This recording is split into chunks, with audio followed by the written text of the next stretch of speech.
So, imagine a patient, someone who has been using heroin for years, Right. and they have built up this massive, well-documented tolerance. They take a specific, incredibly high dose every single evening, sitting on the edge of their own bed in their own bedroom. A dose that realistically would be completely fatal to an opiate-naive person. Exactly. But for them, it merely produces the desired high. Now, imagine this exact same patient goes on a trip. They check into a hotel room in a completely unfamiliar city. Right. They sit on the edge of a strange bed, pull out the exact same batch of heroin, and draw up the exact same dose they take every single night. Right. They inject it, and they fatally overdose. Yeah, it is. It's one of the most tragic and frankly baffling scenarios we see in addiction medicine. Right, because logically, biologically, it does not seem to make any sense at all. The chemistry of the drug didn't change. The No. dose didn't change.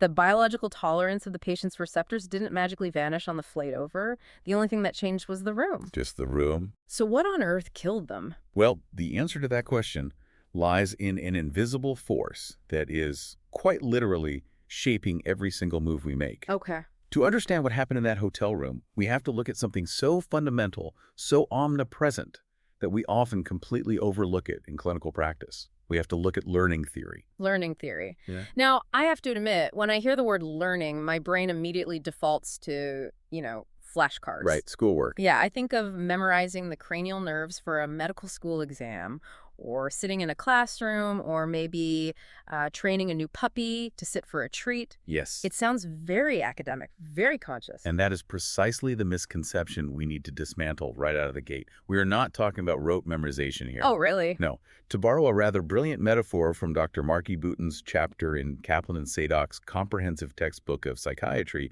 learning theory is essentially the law of gravity for human behavior. The law of gravity. Okay, I like the sound of that, but gravity is physics. It is a fundamental force of the universe. Are we really elevating behavior to that level? We absolutely are. Think about how gravity actually works for a second. Okay. It is an invisible, omnipresent force. It operates in the background of every single second of your life. True. It shapes the massive, predictable orbit of the planets, but it also dictates the sudden, chaotic way a dropped coffee cup shatters on the kitchen floor. That makes sense. You don't have to believe in gravity for it to affect you. You don't have to be conscious of it. And in the exact same way, the principles of learning are always in effect. Always. Always.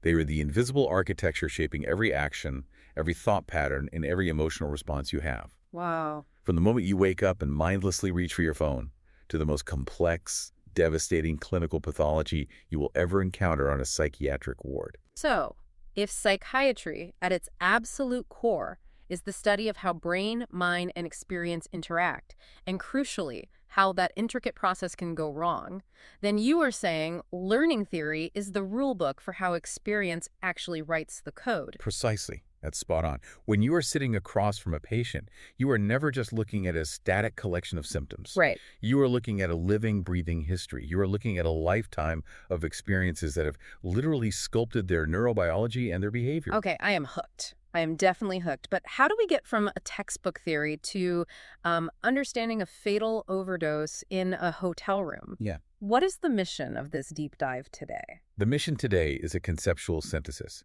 We are not going to give you a dry historical recap of scientists ringing bells at salivating dogs. Thank goodness. Right. The goal is to build mental models that will fundamentally strengthen your clinical reasoning. Okay, so a framework. Yes.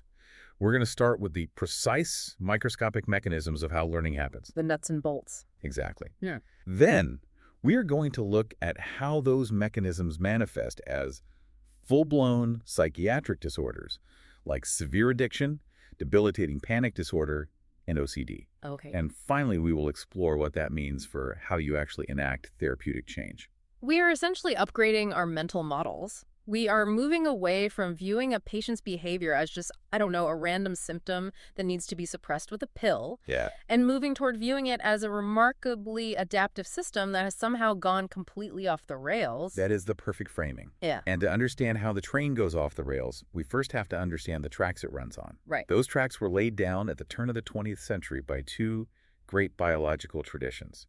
These are the two pillars of our core conceptual framework. Let's start with the first pillar then, which I think most people are at least culturally familiar with, Pavlovian or classical conditioning, Ivan Pavlov's reflex tradition. Yes.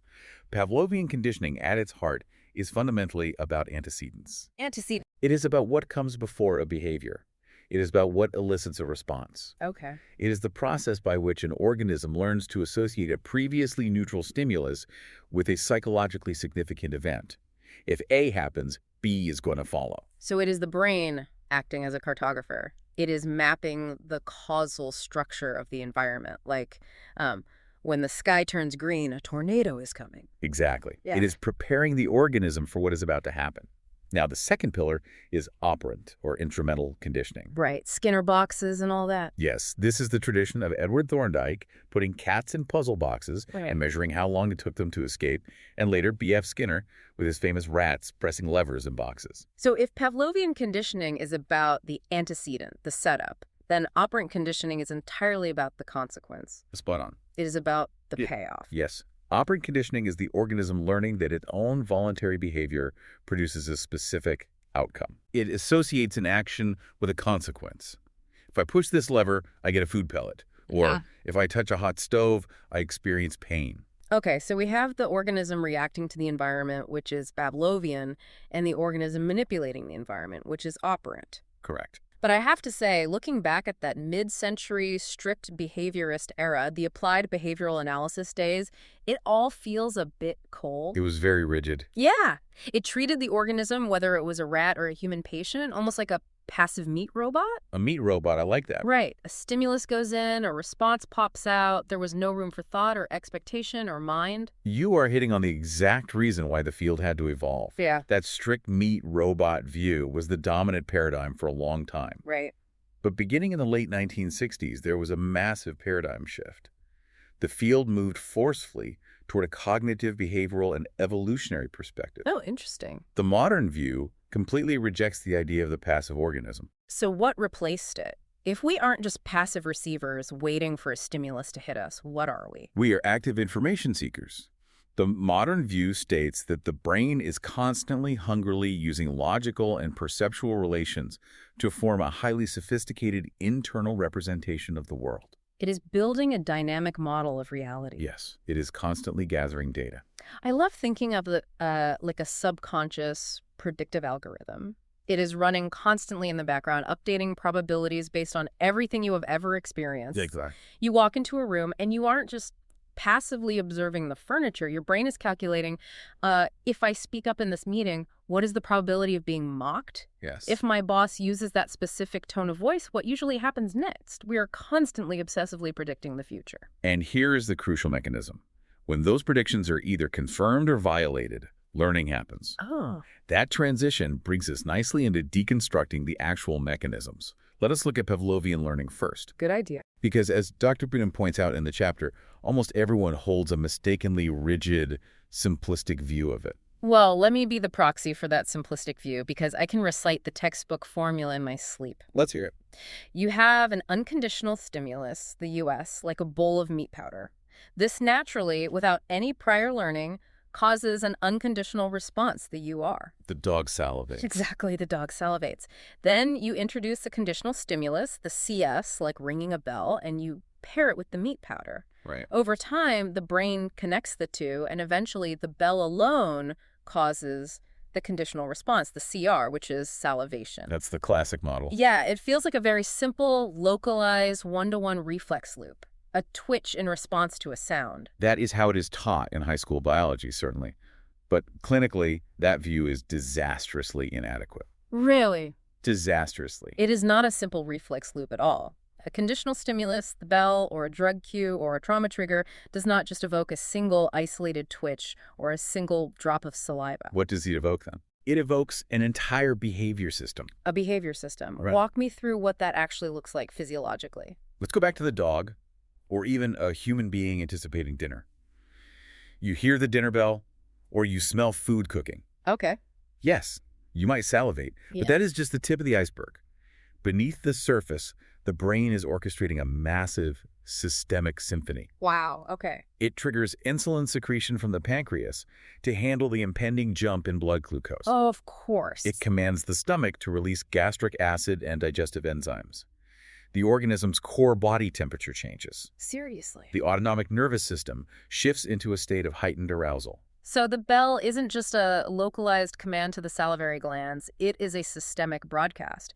It is shouting, prepare the entire endocrine, autonomic, and motor system for ingestion. Exactly, and it even changes motor behavior. It triggers something called sign tracking. Sign tracking. The organism doesn't just sit there waiting, it will physically orient toward and approach the signal itself. Approach the signal, not the food. Right.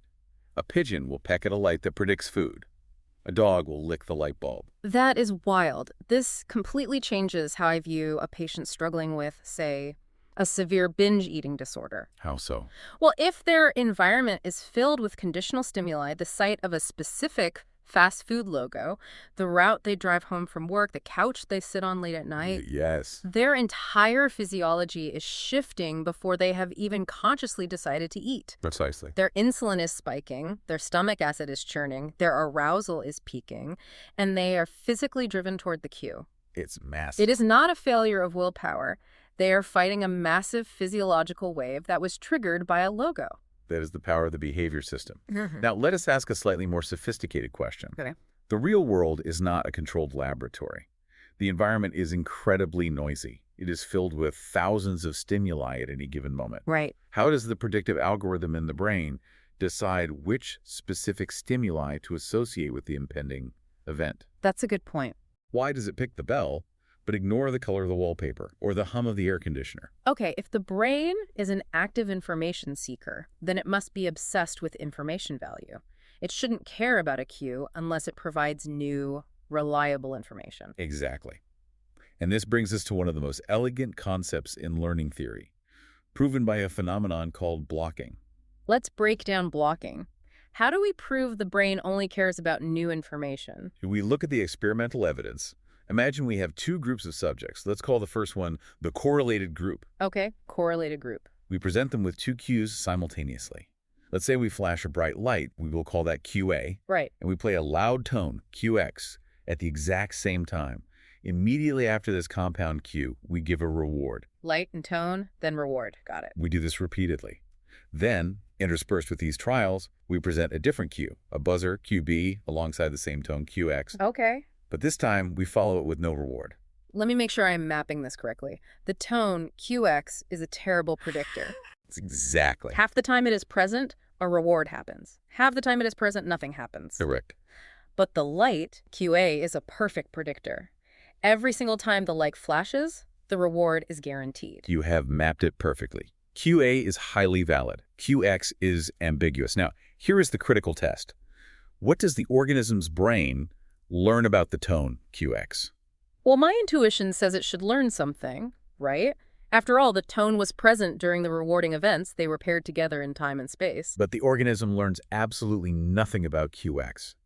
Zero. Wait, really? Zero. QA effectively blocks any learning from happening regarding QX. Why? Why would it do that? Because the brain essentially says, I am a metabolic miser. I already have QA, which perfectly and reliably predicts this event. Ah, I am not going to waste precious neurological resources learning about this useless, noisy tone, QX, even though it happens to be present. because the tone provides no new information. Exactly. That is brilliant. It implies a kind of subconscious, ruthless efficiency. It is very efficient. But what if we change the rules? What if we have an uncorrelated group, where we mix up the cues so wildly that neither the light nor the buzzer perfectly predicts the reward on their own? If no single cue is a perfect predictor, suddenly the brain does learn about QX. Because it has to. Because in an environment of uncertainty, any shred of information, even an ambiguous one, becomes valuable. So how is this formalized? Because this sounds like it requires serious computation on the brain's part. It is elegantly formalized in what is known as the Rescorla-Wagner model. Rescorla-Wagner. We won't get bogged down in the specific mathematical formula, though the equation is beautiful to look at. I'll take your word for it. But we must understand the core logic driving it. The engine of the Rescorla-Wagner model is prediction error. Prediction error. Let me think. I think of this like a spam filter updating its algorithm or a stock market trading bot. Okay, go on. If an earnings report perfectly matches what the market expected, the stock price doesn't move. There is zero prediction error. The market already priced it in. Spot on. But if the earnings are a massive surprise, if there is a discrepancy between the expectation and reality, the algorithm goes crazy. Yeah. The price swings, and the market learns a new value for that company. That is a phenomenal analogy. Learning only occurs when there is a discrepancy between what the organism expects to happen, based on the sum total of all the cues present in the environment, and what actually physically happens. So if it's completely predictable, it stops learning. If a shock or a reward is perfectly predicted by the environment, prediction error is zero. And when prediction error is zero, the learning mechanism shuts off entirely. Bringing this back to the clinic, if a patient is trying to figure out what triggers their severe anxiety attacks, their brain is constantly running this Rescorla-Wagner equation. Every single moment. It is constantly calculating prediction errors, filtering out the background noise, and trying to isolate the most valid, predictive environmental signals of threat. Yes. And sometimes, unfortunately, it locks onto the wrong signal. Exactly. The brain is always trying to minimize prediction error.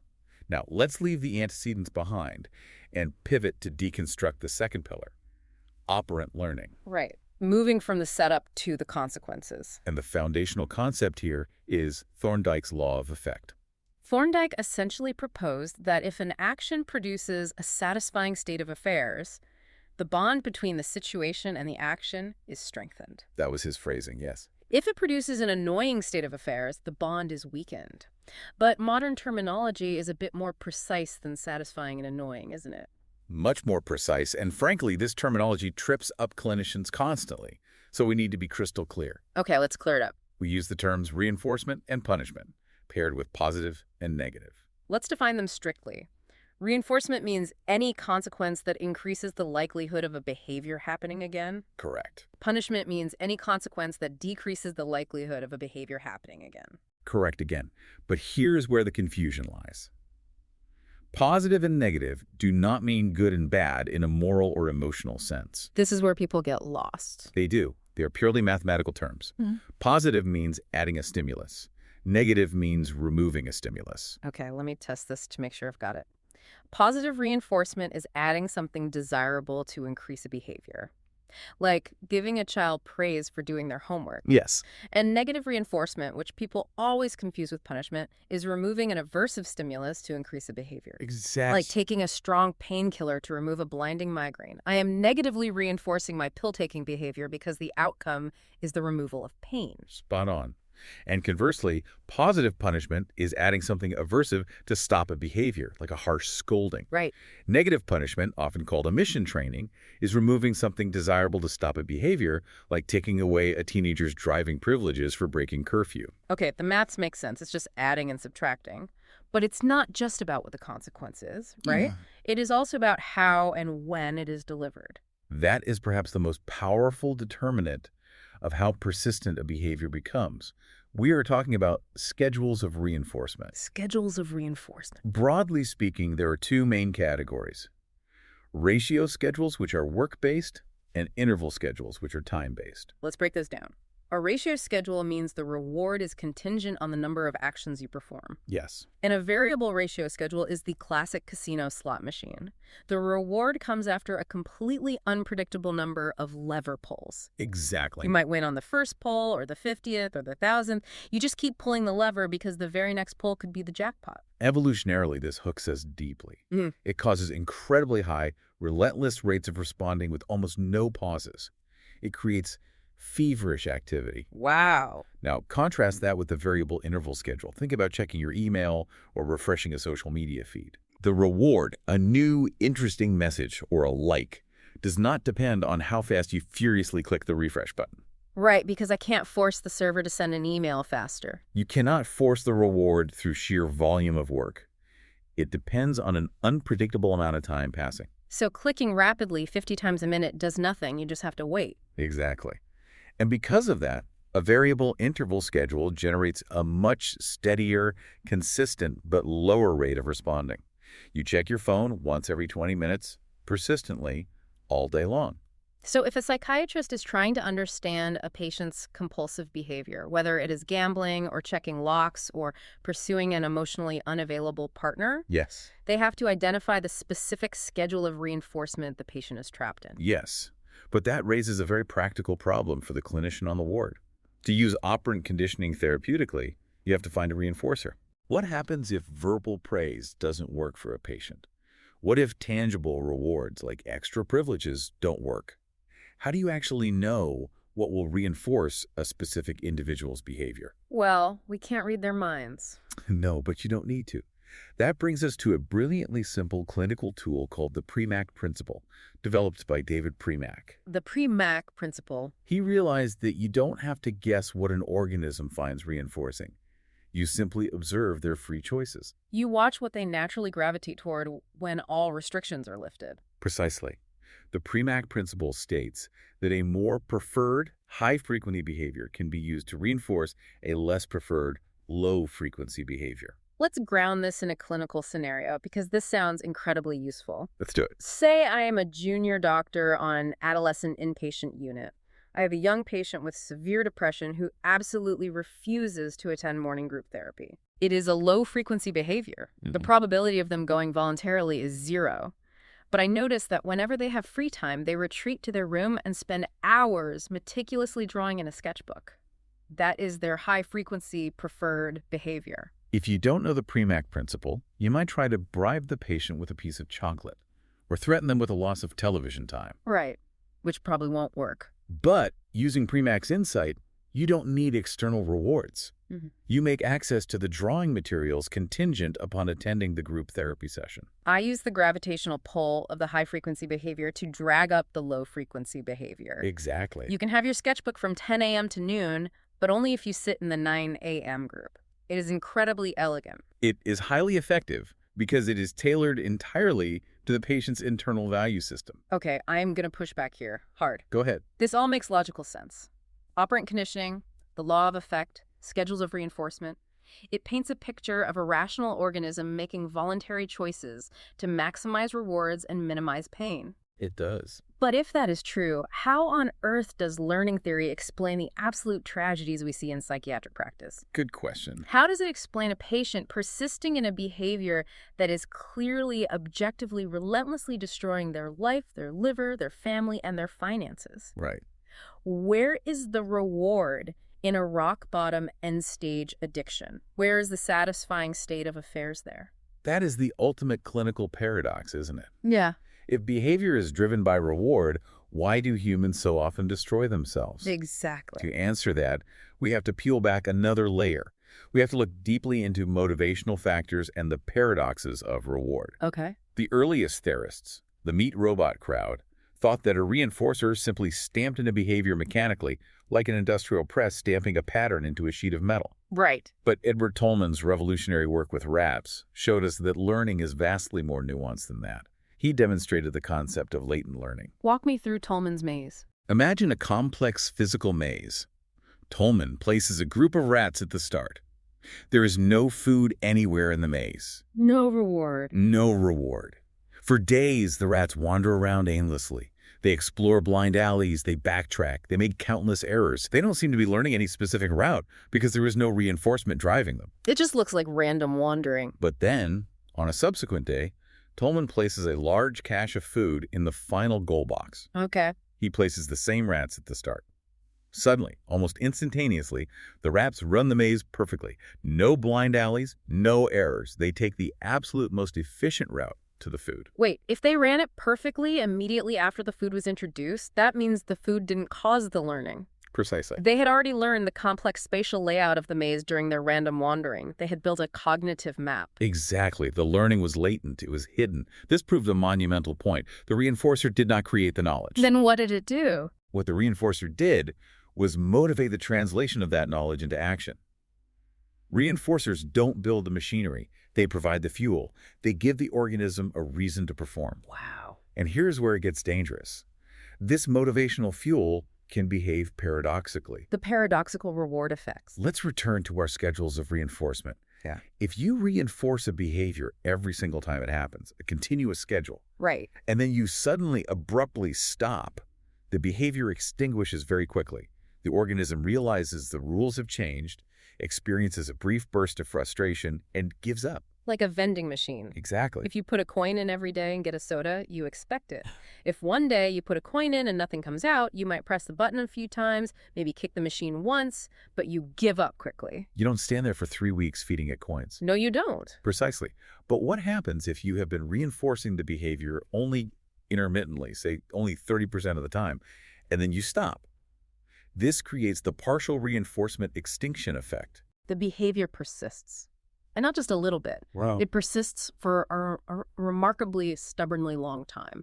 It becomes incredibly difficult to extinguish. Because the organism is intimately used to failing. It has been repeatedly reinforced in the very presence of frustration and disappointment. Oh, wow. It has fundamentally learned persistence in the face of adversity. When you look at severe maladaptive behaviors in human beings, they are almost never continuously reinforced. They are built on partial reinforcement. The gambler doesn't win every hand, they lose constantly, which makes the rare win forge an ironclad behavioral resilience. Yes. The person trapped in an abusive or toxic relationship doesn't receive affection every day. They receive it intermittently, unpredictably, amidst periods of emotional starvation. Exactly. This intermittent schedule builds a dark, tragic resilience that is extraordinarily difficult for a therapist to break. It is a dark resilience indeed, and it leads us to perhaps the most fascinating and counterintuitive motivational concept in the entire textbook, incentive learning.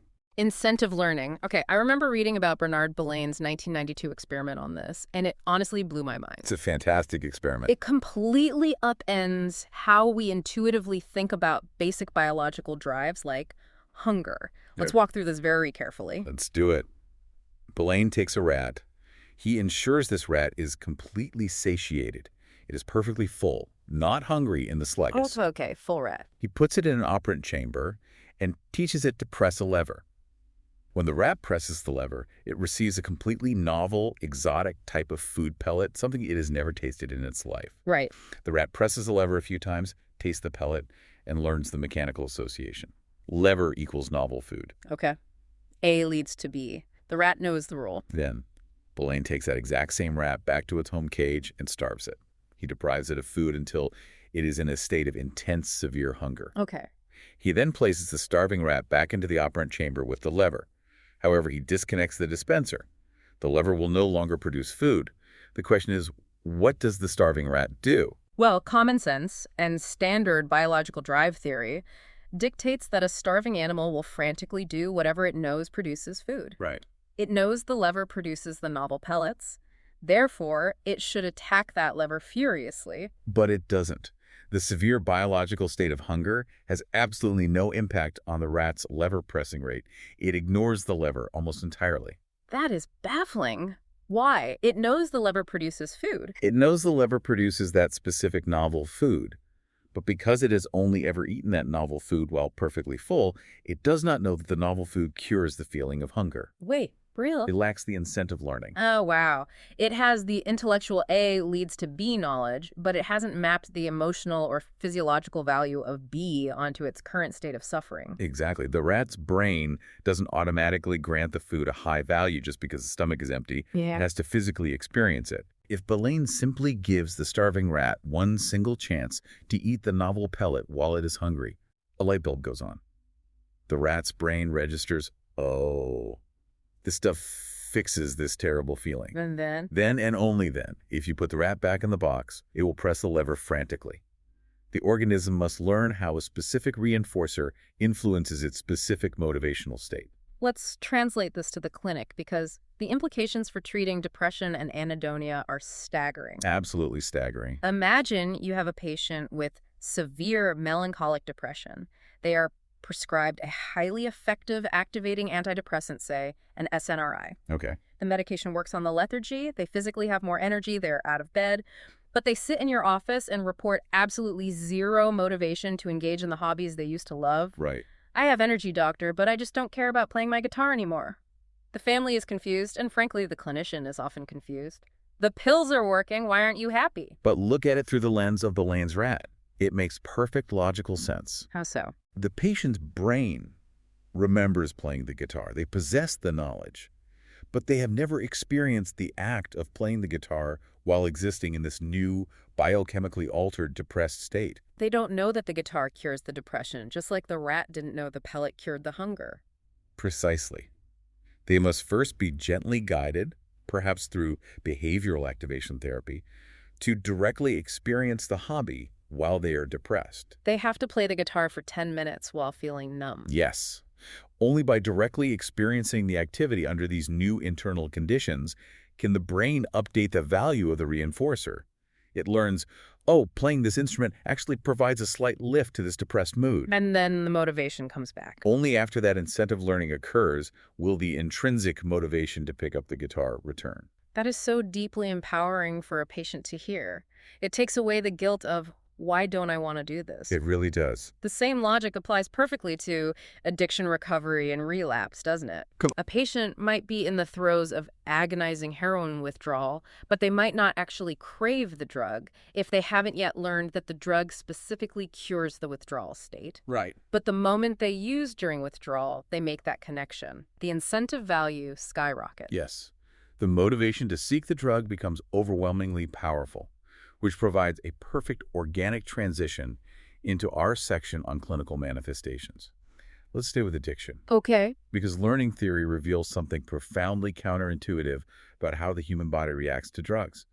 And this brings us right back to your opening scenario of the patient dying in the hotel room. Yes, the hotel room. Let's solve that. We need to talk about Pavlovian compensatory responses. Okay, let's lay out the intuition first. We established earlier that a conditional stimulus, like a bell or a drug cue, evokes a behavior system that prepares the body for the unconditional stimulus. The bell prepares the mouth for food. So a logical clinician would assume that if a specific room is the CS for injecting heroin, the US, the room would evoke a heroin-like response to prepare the body. To mimic the drug. Exactly. It would make the user feel sleepy or calm or numb. But it doesn't. In many cases, the conditional response to a drug cue is the exact opposite of the drug's primary effect. The compensatory response. How does this work at the cellular level? Think of the body as a delicately balanced seesaw, deeply committed to homeostasis. Homeostasis, right. When a patient injects a powerful drug like morphine or heroin, that drug bypasses the external senses and acts directly on the cellular receptors. Right. The brain detects this massive, sudden physiological shift, not as a pleasant high, but as a dangerous assault on its equilibrium. It registers a massive error. So to protect itself, the brain learns to anticipate the chemical assault. Yes, it uses the environment as an early warning system. So when the brain encounters the environmental cues reliably associated with the drug, the specific bedroom, the smell of the lighter, the tactile feel of the needle, the presence of certain friends, It doesn't wait for the drug to hit the bloodstream. It launches a preemptive physiological strike. It actively pushes down on the opposite side of the seesaw to cancel out the incoming drug. So if the primary effect of morphine is profound analgesia, pain reduction, the conditioned compensatory response triggered by the bedroom cues is hyperalgesia. Yes. The brain actively increases the patient's pain sensitivity to fight the impending numbness. Exactly. If the primary effect of alcohol is to lower core body temperature, the conditioned response to the smell of a pub is an active increase in body temperature. You've got it. The brain is bracing for impact. And this mechanism beautifully and tragically explains two major clinical phenomena in addiction. The first is tolerance. Because the compensatory response gets stronger and stronger with every single pairing. Yeah. Eventually, the environmental cues trigger such a massive, aggressive opposite reaction that it almost entirely cancels out the chemical effect of the drug. And so what does the user do? The user has to inject more and more and more, not just because their receptors are downregulating, but because they have to overcome their own brain's fierce preemptive defense mechanism. And that brings us to the second phenomenon, the mechanism of overdose. Let's resolve the mystery of the hotel room. The patient has built up a massive tolerance. They usually take their high dose in their own bedroom. Right. Their bedroom is a highly valid conditional stimulus. When they sit on their own bed, their brain detects the cues, triggers a massive compensatory response, and artificially braces their respiratory system. Yes, this invisible shield protects their body from the respiratory depression of the massive heroin dose. But then they travel. They sit in a novel hotel room in a different city. None of the usual valid cues are present. The wallpaper is different, the lighting is different, the smells are different. They inject their usual high dose. But because the CS is absent, the brain's early warning system isn't triggered. The preemptive compensatory shield is not deployed. The body is caught entirely off guard. It receives the full, undefended force of the massive chemical dose, and they overdose and die. The chemical dose didn't change. Their cellular receptor tolerance didn't magically reset. The learning environment changed. That is terrifying. It makes you realize how utterly dependent our biology is on our surroundings. It really is. It also completely reframes how we view drug withdrawal. Withdrawal isn't just the drug passively leaving the system, it is the compensatory response running wild and unopposed. Yes. Imagine the user tries to quit cold turkey. They are clean for a week. Then, they walk back into their old neighborhood to buy groceries. The environmental cues are all there. The brain detects them and instantly triggers the compensatory response. Extreme agitation, profound pain sensitivity, temperature dysregulation. The seesaw is violently slammed down on one side, but the drug never arrives to balance it out. It feels physically agonizing. The patient is suffering immensely.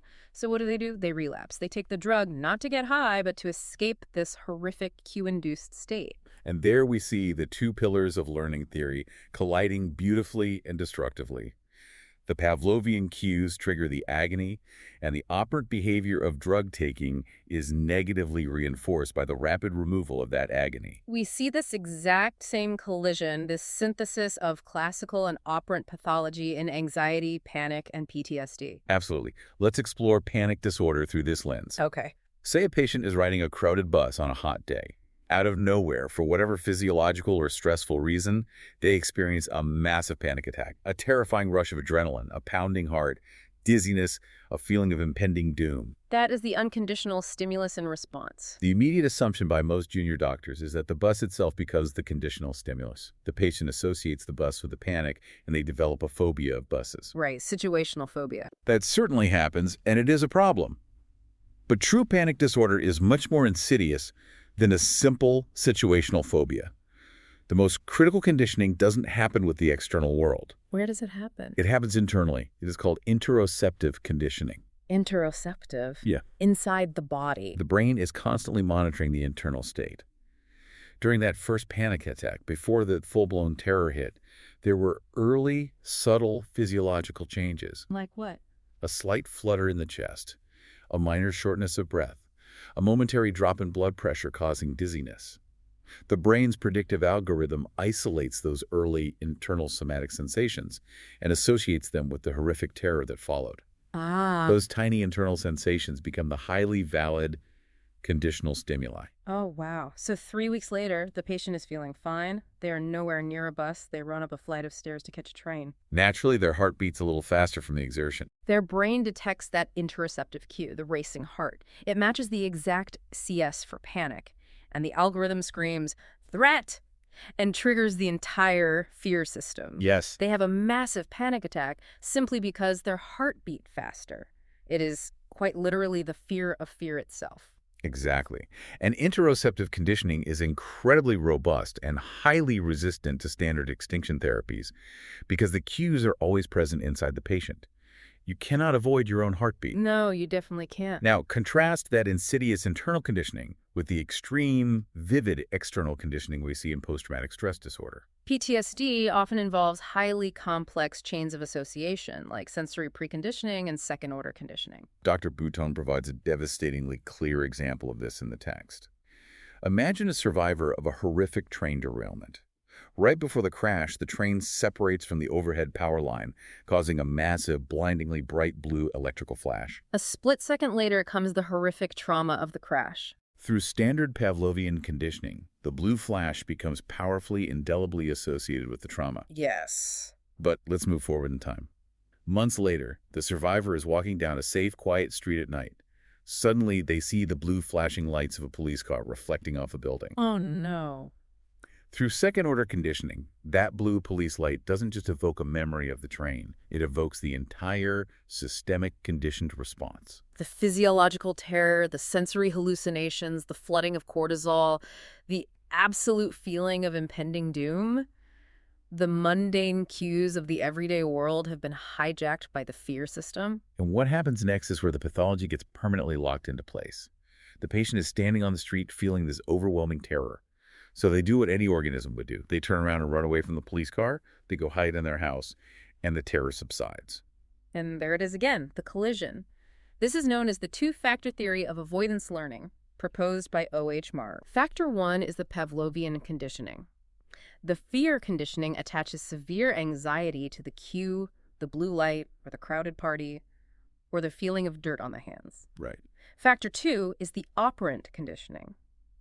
The action of avoidance or compulsion, running away, staying home, washing hands until they bleed, is powerfully negatively reinforced by the rapid reduction of that learned fear. It is the absolute engine of psychopathology. If you want to know why a patient with severe OCD washes their hands 50 times a day, even when their skin is cracking and bleeding, and even when they rationally know that dirt won't hurt them, look at the two-factor theory. Because the first 49 times they washed their hands, the act of washing caused a sudden massive drop in their Pavlovian anxiety. The avoidance behavior works perfectly in the short term. It brings immense relief, which is exactly why it is so destructive in the long term. By washing the hands or avoiding the bus, the patient prevents their brain from ever spending enough time with the cue to learn that the dirt or the bus won't actually kill them. It creates an airtight, self-sustaining feedback loop. A perfect behavioral trap. Oh.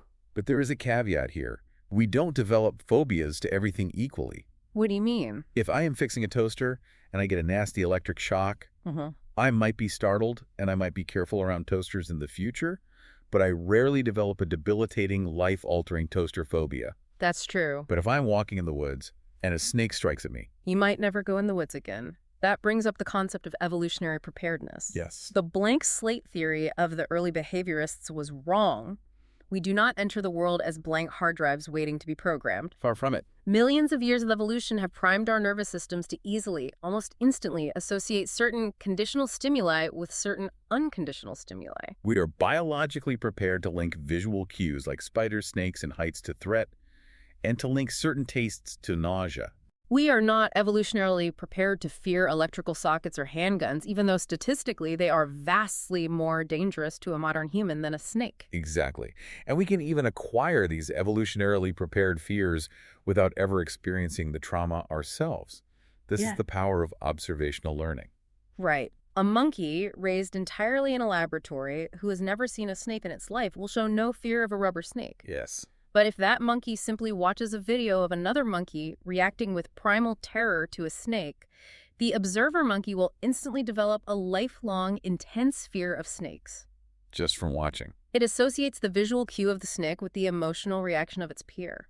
This is a crucial mechanism for clinicians to understand when taking a family history.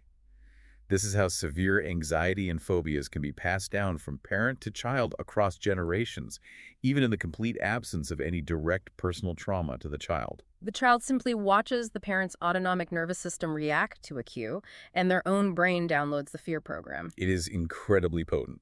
Okay, let's pull all of this together. We have explored a massive architecture of learning.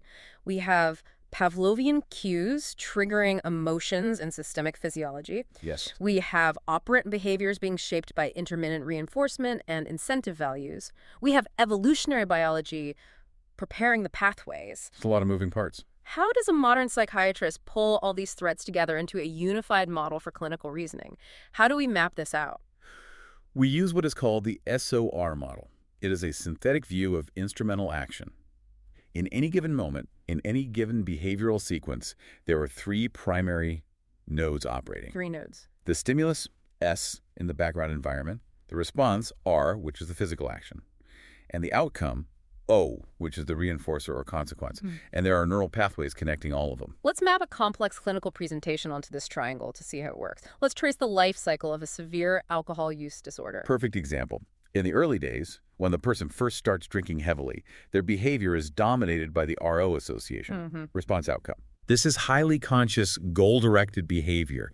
They know that the physical action of going to the pub and drinking, the response, leads to the specific outcome of feeling relaxed, socially lubricated, and euphoric. the outcome. They actively value that outcome. Yes. And we know it is goal-directed because if we change the value of the outcome, the behavior changes. Yeah. If we do a reinforcer devaluation, say, they get a terrible stomach bug and drinking makes them violently ill. They will easily choose to stop the response. They are actively evaluating the goal. Yes. But simultaneously, while they are engaging in this goal-directed behavior, the SO association is forming in the background. The stimulus outcome. The stimuli, the specific pub, the clinking of pint glasses, the time of day, the Friday evening work stress, they are becoming powerfully associated through classical conditioning with the outcome of the alcohol. The background cues start evoking craving, salivation, and approach behaviors. We call this Pavlovian instrumental transfer. The pub itself actually motivates and energizes the operant drinking behavior. So the pub, the S, signals the alcohol, the O, which drives the drinking, the R. It's a synergized system. Yes. But what happens after years of this repetition? Because end-stage addiction does not look like conscious, goal-directed choice. It isn't. After years of heavy repetition, a devastating neurological shift occurs. The behavior shifts from the RO pathway to the SR association. Stimulus response. It becomes habit learning. With enough repetition, the stimulus directly triggers the response, entirely bypassing the evaluation of the outcome. It becomes mindless. The neural pathway short circuits. Exactly. The patient has a stressful argument with their spouse, the stimulus, and they automatically, almost unconsciously, drive to the liquor store and buy a bottle, the response. They aren't consciously thinking, I want the outcome of being drunk. In fact, if you ask them, they might actively hate the outcome. They might be desperate to stay sober. They might know the drinking is destroying their liver. But the SR habit pathway has completely overridden the RO goal-directed pathway. And that, right there, explains why simple cognitive willpower fails so miserably in treating severe addiction or severe OCD. Willpower is an RO mechanism. You are trying to rationally evaluate outcomes. But addiction is an SR pathology supported by deep SO-Pavlovian cravings.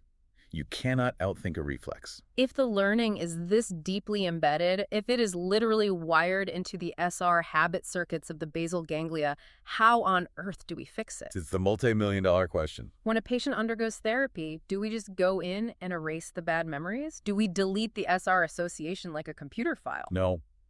And pay close attention, because this is perhaps the single most important clinical point of this entire deep dive. We cannot erase learning. Extinction is not erasure. Wait, really? Not erasure? No. When we do exposure therapy, when we systematically bring a patient near a spider until the fear subsides, or put a drug user in a cue-rich environment without giving them the drug until the craving fades, we aren't deleting the old connection? Emphatically no. Extinction is new inhibitory learning. New inhibitory learning. The original memory, this cue is dangerous, or this cue means drugs are coming, remains permanently physically etched in the architecture of the brain.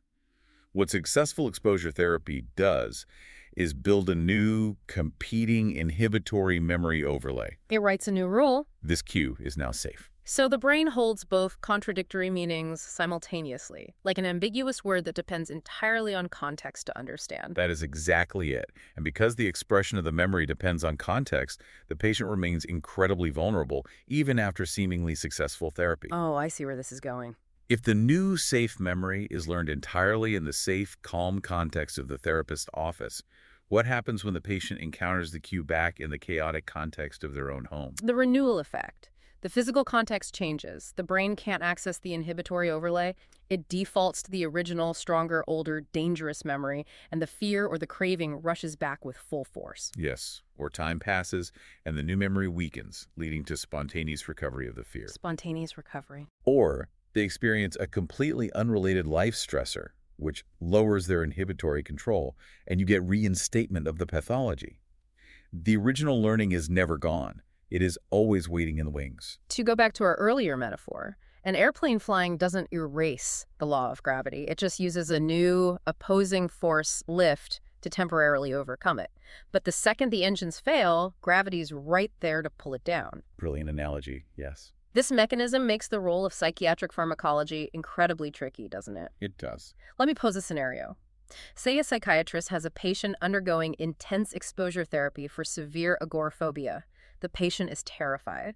So, out of compassion, the psychiatrist prescribes a tranquilizer, a strong benzodiazepine, for the patient to take right before the exposure sessions to help them get through it. Yeah. Logically, it lowers their distress. But what happens to the learning? You trigger a phenomenon called state-dependent learning, Mm, and you accidentally build a trap for your patient. yes. Drugs act as an internal interoceptive context. If the patient is heavily medicated during exposure therapy, they do learn the new safe extinction memory. Right. But that new memory is biologically bound to the presence of the tranquilizer in their bloodstream. The drug state becomes part of the required context for the memory to activate. So the therapy works until they stop taking the medication. Exactly. When the doctor tapers them off the benzodiazepine, the internal context changes drastically. The renewal effect hits.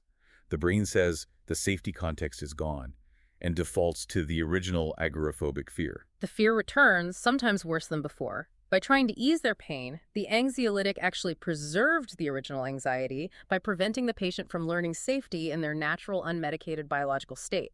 That is a profound, devastating trap. Mm. We're trying to help, but we are accidentally building a pharmaceutical firewall around the pathology. So if sedatives harm extinction learning, are there any drugs that actually help with it?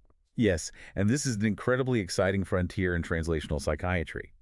If we understand that extinction is a process of new, active learning, then it stands to reason that drugs that facilitate neuroplasticity should enhance therapy. Decycloserine is a prime example of this. Decycloserine, that was originally an antibiotic, right? It was, but it also acts as a partial agonist at the NMDA glutamate receptor in the amygdala. Okay. The NMDA receptor is absolutely critical for long-term potentiation, which is the cellular molecular basis of learning and memory formation.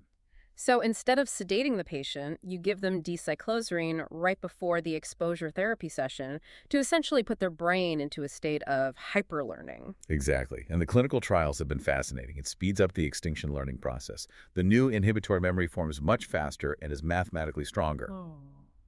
However, we must manage expectations. It is not a magic bullet. It does not erase the original trauma memory, and it does not fully prevent the renewal effect if the physical context changes dramatically. It just writes the new safe code faster and bolder. Is there any theoretical way to actually get to the original code, to go in and physically modify the trauma memory itself rather than just building walls over it? That is the realm of reconsolidation, and it is the bleeding edge of current research. Traditional theory said that once a memory was consolidated, it was permanent. Right. But newer animal studies show that when a deeply held memory is recalled and activated, it briefly becomes unstable or labile before it is resaved or reconsolidated back into the brain's structural architecture. Like opening a Word document, while Yeah. it is open, you can edit it before you hit save again. Precisely. If you administer a protein synthesis inhibitor, like a drug called anisomycin, during that very brief specific window of lability, you can block the biological machinery required to resave the memory. You can essentially corrupt the file. Wow. If that can be safely translated to humans, it would revolutionize trauma therapy. But I imagine it is highly experimental. It is deeply experimental and fraught with ethical and practical complexities regarding the accuracy of memory. For now, the safest and most effective assumption for any practicing clinician is that the original learning remains. We are fundamentally in the business of using behavioral techniques to build stronger, more resilient inhibitory overlays. Okay, we have covered an immense amount of ground, from the cellular level of addiction to the evolutionary preparedness of phobias. Let me test my own understanding here. I'm going to pose 6 brief clinical scenarios, and I want you to walk me through the underlying mechanics to make sure I've internalized this mental model properly. Excellent. Let's do it. Scenario 1. A patient has a long history of drinking heavily in a specific pub near their workplace. One evening, they go to a completely new bar across town and drink their exact usual amount. However, they experience severe, life-threatening intoxication. According to learning theory, why did this happen? This is the hotel overdose scenario mapped onto alcohol. The mechanism is the Pavlovian compensatory response. The new bar lacked the usual conditional stimuli, the familiar sights, the specific bartender, the spatial layout of the old pub. Without those highly valid cues, the brain's algorithm did not predict the alcohol, and therefore did not trigger its preemptive compensatory response to fight the depressant effects. The patient's body received the full, undefended impact of the drug, leading to an overdose effect despite taking their normal dose. Brilliant. Scenario 2. A severely depressed patient is prescribed a new activating antidepressant. After a month, they report having significantly more physical energy, but complain they still have absolutely no motivation to engage in woodworking, a hobby they used to love and spend hours doing. According to the theory of incentive learning, what must happen first for their motivation to return? This relies on Boolean's rat experiment. The key is that the patient's brain does not yet know that woodworking is rewarding while they are in their current depressed state. Having physical energy isn't enough to generate motivation. The patient must be therapeutically encouraged to actually go into the workshop and directly experience the reinforcing effects of the hobby while in this new, altered biological state. Once they experience the reward under these new internal conditions, the incentive value will update and the intrinsic motivation will return. Scenario 3. A patient with obsessive-compulsive disorder washes their hands 50 times a day, despite their skin bleeding and cracking. They rationally tell you they know the dirt won't actually harm them. What specific mechanism maintains this relentless, irrational behavior? This is driven by Morer's two-factor theory of avoidance. The behavior is maintained almost entirely by negative reinforcement. The feeling of dirt is a Pavlovian cue that triggers severe, intolerable anxiety. The operant act of washing hands immediately reduces or removes that anxiety. The brain learns that washing is an incredibly effective, reliable escape from terror, cementing it as an unbreakable behavioral loop, completely overriding their rational conscious knowledge. Scenario 4. A patient successfully completes a rigorous 12-week course of exposure therapy for a severe dog phobia while taking a daily dose of a benzodiazepine. They're doing wonderfully. But 2 weeks after their psychiatrist tapers them off the medication, their phobia completely relapses. What principle explains this tragedy? This is state-dependent learning, resulting in a massive renewal effect. Remember, extinction is not erasure. It is new inhibitory learning. The patient learned the new dogs are safe memory, while the benzodiazepine was acting as a foundational internal context. Removing the drug fundamentally changed that context, which caused the brain to lose access to the inhibitory memory and revert to the original, stronger dogs are dangerous, baseline. Scenario 5. On an adolescent inpatient psychiatric ward, a patient adamantly refuses to attend morning group therapy, stating they hate it. However, the nursing staff notes the patient spends hours every single afternoon meticulously drawing in a sketchbook in the common room. How can the staff encourage group attendance using learning theory without resorting to punishment? The staff should employ the Premack principle. You use a naturally occurring, high-probability preferred behavior to reinforce a low-probability, unpreferred behavior. The staff should make access to the sketchbook and drawing materials completely contingent upon the patient attending the morning group therapy session. You use their own intrinsic motivation as the lever. Final scenario. Scenario 6. A patient who has been in dedicated recovery from a severe substance use disorder for 6 months has a uniquely devastating, stressful day at work. They get in their car to go home, zone out, and suddenly find themselves parked in front of their old dealer's house without ever consciously making the decision to go buy drugs. What kind of learning dominates this behavior? This behavior is dominated by habit learning, specifically the SR, Stimulus-Response Association. The intense stress acted as an occasion-setting context or stimulus that directly, neurologically triggered the driving response. It completely bypassed the RO, response outcome, goal-directed evaluation pathway.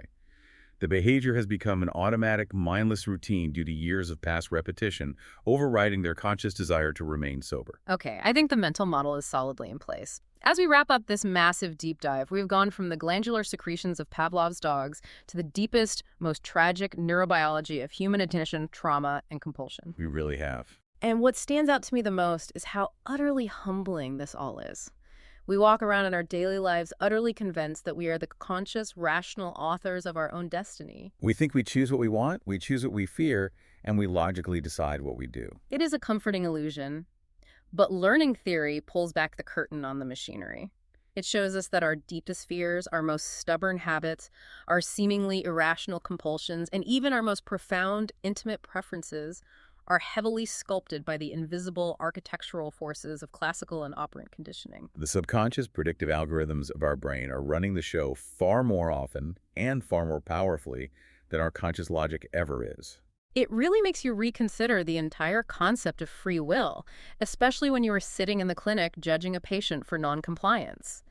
The next time you make a supposedly voluntary choice, whether it's mindlessly reaching for your phone in an elevator, avoiding a difficult conversation with a loved one, or simply taking a sip of coffee, take a moment and ask yourself who or what specific historical experience actually wrote the code for that decision. It is a profound question, and one that every psychiatrist must ask when looking at the complex tapestry of a patient's behavior. Here are the details of this episode. Learning theory. Byline. Behavior is not random. It is shaped, reinforced, and refined by experience.